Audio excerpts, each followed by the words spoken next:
Hey everybody, welcome back to the channel. Appreciate you guys tuning in. In today's video, I've got something a little bit nerdy to talk about. It's a little bit of a fishing nerd conversation, but it's actually really important, and it's something that is going to help you catch more fish, but also make your time on the water more enjoyable because you're using the right techniques with the right gear, and you're not having to fight your gear to get throughout the course of the day. And that is gear ratios on reels. We're going to talk about bait casters. We're going to talk about spinning. What techniques, what lures you should use with certain gear ratios. So stick with me. I think you guys will learn a little bit of something, and I'll tell you kind of the thought process I use when I'm trying to match a reel to a rod and of course a bait. Before we go any further, I want to make sure that you guys are subscribed to the channel. If you haven't already, please subscribe, click that like button on this video, and drop a comment below, and let's dive into this. So gear ratios range anywhere from roughly 5 to 5.4 to 1 all the way up to 10 to 1 on the bait cast side. So what that means is with a 10 to 1 reel, every one revolution you make with your reel handle, you're cranking in twice as much line as you are with a 5.4 to 1. Obviously that's a big deal, right? You're moving your bait much more quickly through the water, and you know, there's times when you want that, there's times when you don't, but you know, there's a wide variety. There's a lot in the middle. You know, I'm an Abu Garcia guy. You can see I've got some Abu reels laid out in front of me here. We make the winch that's 5.4 to 1 that's designed for deep cranking, and we make everything up to the rocket that's 10 to 1. So just off the top of my head, some of the reels in between, 6.7 to 1, 7.3 to 1, 8 to 1. We've got quite a bit, and I use a lot of them. You can kind of simplify things and kind of go in the middle of the road for everything and definitely get by. But if you want to really optimize your fishing experience and, like I said, not be fighting it all day long, you can match up your gear ratios to the techniques, and I think, you know, you'll really enjoy your time on the water more. So why does it matter? We talked about it a little bit already, but you know, trying to be able to fish that bait properly without wearing yourself out, and you know, making sure that once that cast is done and your bait's not in the strike zone anymore, you're able to get back into the boat in quick time. That's a really big deal. It gets you more casts at the end of the day, and you're not worn out at the end of the day, especially if you're fishing multiple days in a row. So we're going to start with our baits, and we'll start with gear ratios on the lower end. We'll work our way up. The first thing that I use, the lowest gear ratio reel, is a deep crankbait. And you know, I always say it like, okay, so when you're talking about gears riding a mountain bike, if it's really hard to turn the pedals, put it in a lower gear. No different than this. As you're reeling this deep crankbait through the water, there's a lot of resistance. There's a ton of resistance. A lower gear ratio reel makes it easier for you to turn that handle and not wear yourself out. So Abu makes the winch, it's 5.4 to 1. I use that a lot of times a year when I'm deep cranking, just because it is so easy to crank. It's effortless and it saves you at the end of the day. There are times when you get into a little bit later in the summer when you want to really burn that deep diving crankbait. That's okay. I'll go to a little bit higher gear ratio, and I understand it's going to be something that maybe wears me out a little bit more, but I'm willing to wear myself out to be able to fish that bait faster and get those bites. But typically a slower gear ratio, something in the 5s or 6s, is great for deep cranking. And as we, you know, slide into more like shallow and medium cranking, a lot of times I'm going the same way. I'm going to use a 6.7 to 1 reel. This is a Abu Garcia SX right here, and that 6.7 to 1 is a really good range for all of your other types of crankbaits. It allows you to not wear yourself out completely. Typically when you're fishing a crankbait, you're fishing it through cover, you're fishing it over the rocks, and you do want to kind of feel what it's doing down there. And you know, having that kind of slow to slow mid gear ratio allows you to feel that in the rod tip. You're not wearing yourself out, you know, and winding baits like that, I think it's a really good gear ratio. One thing I will say, if you are trying to crank with a higher speed gear ratio with a deep diving crankbait, having a reel with a bigger handle and bigger knobs makes it a little bit easier.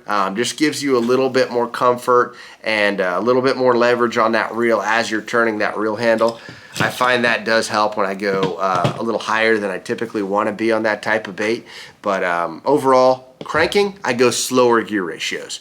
Other winding baits like spinner baits, vibrating jigs, 6-7 to 1 is a really good speed on that as well. Same thing.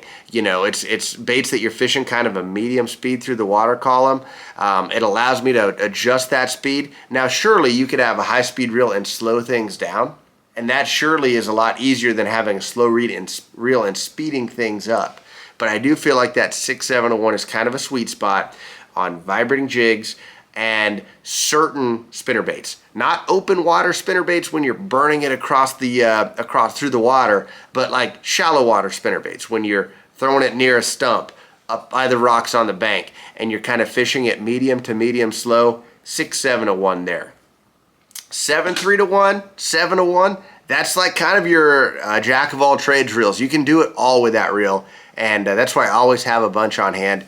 You can literally do anything with a 7 to 1. You can fish a crankbait, you can fish a vibrating jig, you can fish a worm or a jig on the bottom. It's a really good all-around size, and if you're someone that still doesn't have a huge setup, you know, you don't have a huge arsenal, and you know, you're maybe gonna have 1 or 2 or 3 or 4 rods, that's a really good speed to start with, is 7-3 to 1. As we step it up a little bit further to the 8 to 1s, that's really my go-to size. 8 to 1, I've got more of these than anything else, and it's got a great blend of being really fast, but you've also got the ability to still turn that handle and crank on those big fish when you have them hooked. We talked about it earlier, the mountain bike reference. The bigger the fish that you have hooked and the more you need to be able to haul that fish out of structure or cover or even just through the water column, the higher speed that reel is, becomes harder to turn your handle when you've got all that resistance. So to me, 8 to 1 is a really good sweet spot where I still have a lot of leverage, I can still crank, but I'm also picking up a lot of line. And when you want to pick up a lot of line, of course the techniques like top waters and stuff like that, where you are fishing the bait really fast, you want to get the bait back to the boat quickly when it's through the strike zone. But times when people don't really think about it, throwing bottom baits, jigs, Carolina rigs, stuff like that. Again, stuff that I'm moving the bait with the rod. So this ratio has nothing to do with how I'm moving that bait. I'm working the bait with the rod, and all I'm doing with the reel, picking up slack. Work it with the rod, pick up slack. You could have as fast of a reel as you want for techniques like that. So all bottom baits, go with the fastest speed that you can get comfortable with, because you're not working the bait with your reel, you're working the bait with the rod. Swim jigs, other shallow heavy cover stuff, I'm going with this again. The swim jig, typically you're keeping it up in the water column, fishing it fast. The fish eat it coming towards you. You want to be able to set the hook and catch up with that slack line quickly, get that fish in the boat. So I would say the 8 to 1 is what I have the absolute most of. 6-7 to 1 is my second most common reel that I have in my arsenal. And I could totally have those two sizes and get by with just those two. I will go to the rocket occasionally. It's the 10 to 1 reel. It is very cool in certain situations where you really, really need to pick up a ton of line, schooling fish, throwing certain topwater, stuff like that. But I really do like this 8 to 1. Some of my buddies, they really prefer that rocket when it comes to flipping and stuff.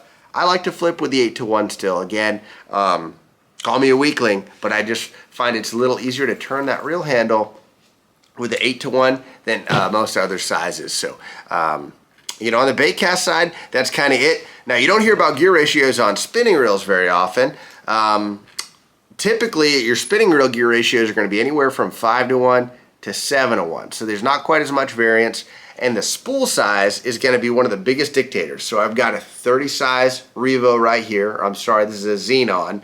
And I've got a 20 size Xenon right here. The spool being bigger is going to, every revolution of that reel handle with a bigger spool, you're going to pick up more line. So the 30 has a faster gear ratio than the 20. Now we make the rocket, it's a 7 to 1. I don't get as crazy on spinning reels. You know, typically with spinning reels, I'm using either a 20 or 30 anyways. I do like the rocket when I'm live scoping.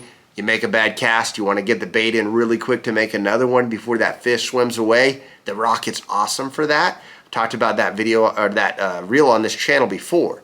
But overall, I keep it pretty simple on spinning. 30 is my go-to size, but I just wanted to bring that up and let you guys know, like, you know, if you feel like whatever technique you're fishing, you want your reel to be faster or slower on the spinning side, typically you're gonna just have to upsize the actual reel with a bigger spool. And to me, that 2500 to 3000 or 25 or 30 size is how I can typically find that. But overall, kind of a boring topic, but it's an important topic. So hopefully a few of you guys have lasted till the end of this thing. Again, I appreciate you guys tuning in. Thanks for watching the video, and we'll be back at you guys soon.